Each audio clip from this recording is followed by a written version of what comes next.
Assalamu alaikum everyone, Exhibition Cadet Sabir Shah here. Today I will talk about the Indian airline flight 171's disastrous accident, air crash happened a few days ago. We just came out of war with India and this incident, I think I'm going to be the first Pakistani to talk about that. The aviation world is a family. Okay, so a loss in the aviation world is a loss, regardless of your country. This is based on humanity, on humanitarian levels. So, first of all, the condolences to all the families who lost their beloved ones, the crew members, and especially the people on the ground who had no idea what was coming for them. So, it's one of the biggest aviation hazards so far. And this year was not good for the aviation industry. We saw Jeju Air, we saw the Uzbekistan airliner, and then this Indian Boeing going down. So many things has happened in the world of aviation. I'm not going to speculate anything about that because this was a terrible accident, and my heart goes out to the families, to the crew members, and the people on the ground who gave their lives. I will just put the things straight, what has happened for my viewers, which are not a lot. But this whole thing began with after the incident, there was a guy who was on this plane before getting off at Ahmadabad, right before he was flying from New Delhi to Ahmadabad, and he didn't have the connecting flight to London. So he got off, but on his videos, he did mention a few problems with the aircraft. So we could assume that this airplane was not super fit to fly. But again, different airlines have different requirements. So probably Air India also works on minimal takeoff conditions, and they just let the airplane fly. I have personal experience in Pakistan Air International Airline flying from Beijing to Islamabad. And the rear cockpit. I was sitting at the back of the airplane, last seat, and the entertainment system was not working at all. The air conditioning was not working at all. Only the TVs in the middle, they were showing something, but we had no ACs. Even the flight attendant, she gave us the earphones, and I just asked her. I said, "It's not even working. So why are you giving the earphones?" So she said, "Oh, this is a requirement." Oh, wow, nice. But we landed safely. So there would have been problems, but I would talk about the pilot's reaction time. That's my specialty. I don't want to blame the people who cannot defend themselves, but I would put the scenario in front of you, and then you would decide by yourself. So that was the testimony of a guy who had traveled, although there were about 300 passengers from Delhi to Ahmedabad. 299 did not report that. And this is a world of TikTok. Everyone wants to be famous, and this is a way to get famous too. But no one else came up and reported the same problems. So it's one guy out of 299 which claims that the plane had a problem. And I compared with my own experience that these are very common things in Southeast Asia. They shouldn't be, by the way. Not supporting that, but they fly under the minimum conditions. This is true. So that's the aviation culture in this area. Now,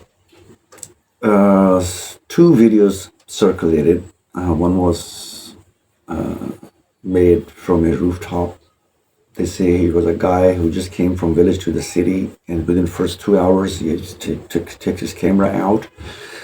18-year-old boy, and he made that video with the Apple phone. Originally, this video of the video was circulating. It was being played on the computer, and then someone took the computer video. So that's why a lot of people could not judge the RAT, the RAT's voice and deployment. But I would salute to Brancalerio.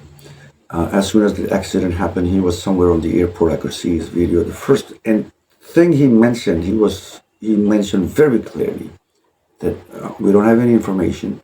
We need to see if the rats were deployed. So the guy had his own wisdom, and salute to him that whatever that people like Captain Steve, initially they said that accidentally took the flaps out instead of the gears, which was really ridiculous coming out from a Boeing pilot himself.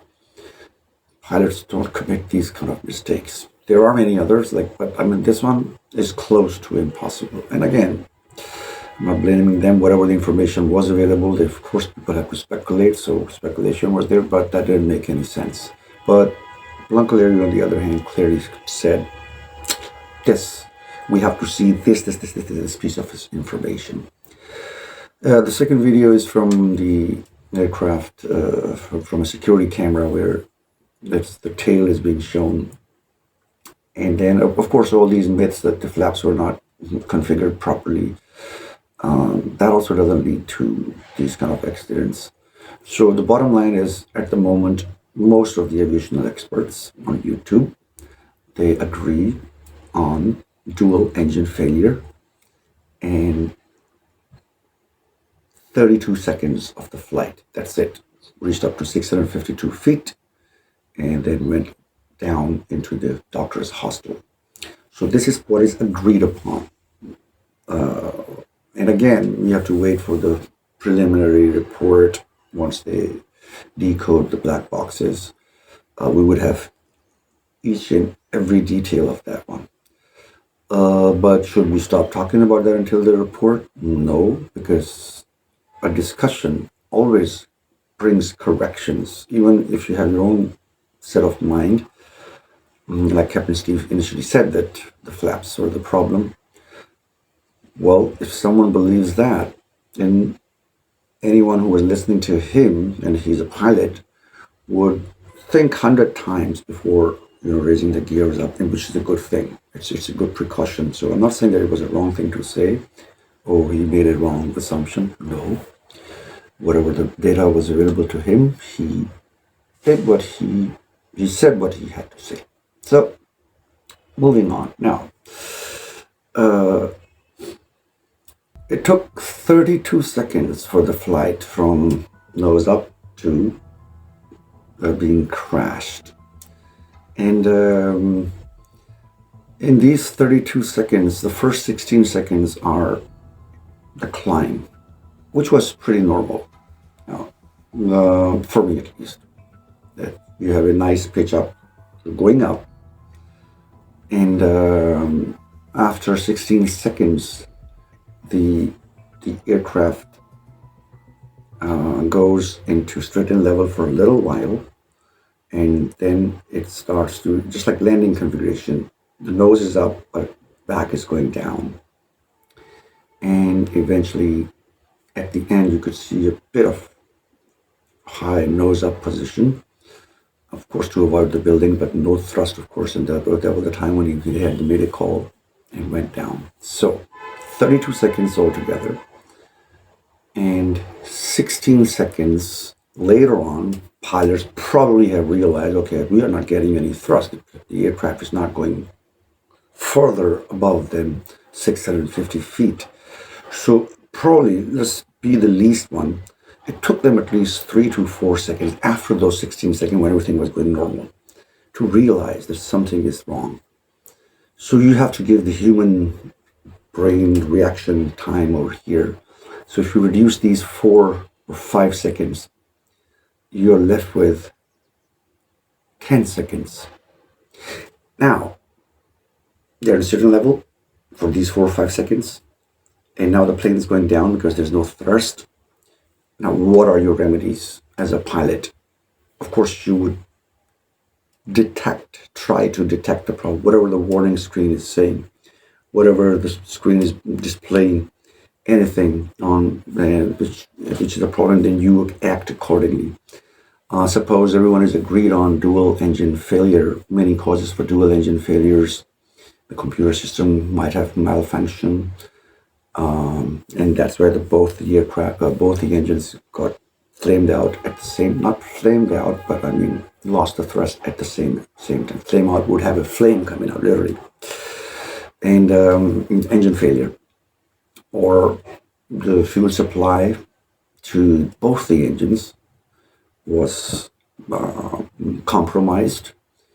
In any case, so that's the second reason. Bird strike has already been ruled out because at 1 o'clock in Ahmadabad, with a temperature of 37 degrees, no worms get out of the on the surface of the earth, and no birds go and catch them. It's too hot for them. So bird strike has been ruled out already.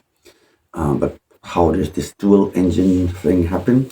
Mostly the remedy is if you know, like you are at cruising altitude and you know that your engine has been flamed, which by the way has never happened. When at cruising altitude, not even a single aircraft in the whole world had the engine failure. But what I'm saying is that we're at that height and the engines fail. So Boeing 787 has two kinds of restarts during the flight. One, if the warning light appears in front of you, it starts to flicker, it says X start. So in X start, what you do is under your throttle, you have a fuel switch control.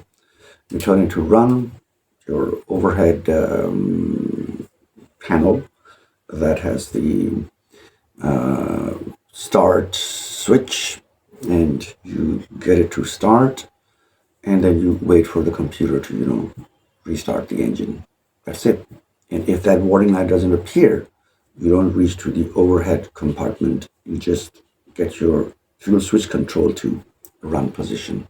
But now I would demonstrate that, let's say, for 16 seconds, I'm in the air and I'm not getting thrust. So I'll give myself, okay, what's going on? 3 or 4 seconds gone, right? I see the light. I see X start light. So immediately I would reach up to my fuel knob. I would go up to the overhead compartment and look at the computers and wait. So see, reaching to that position, turning it on to the desired, reaching up there, coming down, looking at the computer, waiting. Another 5 seconds gone. How much time are they left with? 6 seconds. That's it. And final 6 seconds, you could see they were at about 200 to 300 feet above, and then this hostile. Sorry for the voice outside. And for this hostel, that's also about 50, 60 feet in height. So you had only 200 feet. You're coming down with 1,200 feet per minute. I think it's more. It's like about 2,000 feet per minute. Coming down was quicker than going up. And that was, at this rate of descent, you had 4 or 5 seconds until the engine restarts and you get the thrust again, you get the power again, and then you start to roll. So the lag, even on the ground, let's say for the go-around, on the go-around, the power is already down to, let's say, about 20%. The throttles are down to 20% landing configuration. And once you feel that there's something wrong, you get your power to tog up to the full power, let's say. And it takes 6 to 8 seconds for even Boeing the 737. So on 787, I don't know the engine lag time, but it does take 6 to 10 seconds for the engine to spool up and start giving the power again. So imagine last 16 seconds, they realized 6 or 7 seconds, 5 seconds, let's say. And then let's suppose they apply the remedy, the engine was started again, everything worked very well. They have to wait. They can't do this. It's not like the fighter aircrafts. Even fighter aircrafts have spooling time, not the piston engine, like in propellers mostly. Propellers is very quick, like as soon as you get the power in, they start to react right away because they're smaller. Piston engine is more powerful at lower speeds and lower levels. So that was it. This was the reaction time for them. less than 10 seconds. Again, my counter, 10 seconds.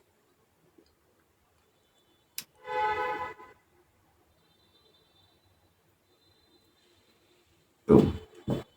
So, before coming up and blaming the pilots, think about what kind of conditions were they going through. So, again, my condolences to the victims. I hope they get peace. And this is a horrible accident, horrible air crash, and I hope everyone finds peace. Thank you very much. Allah Hafiz.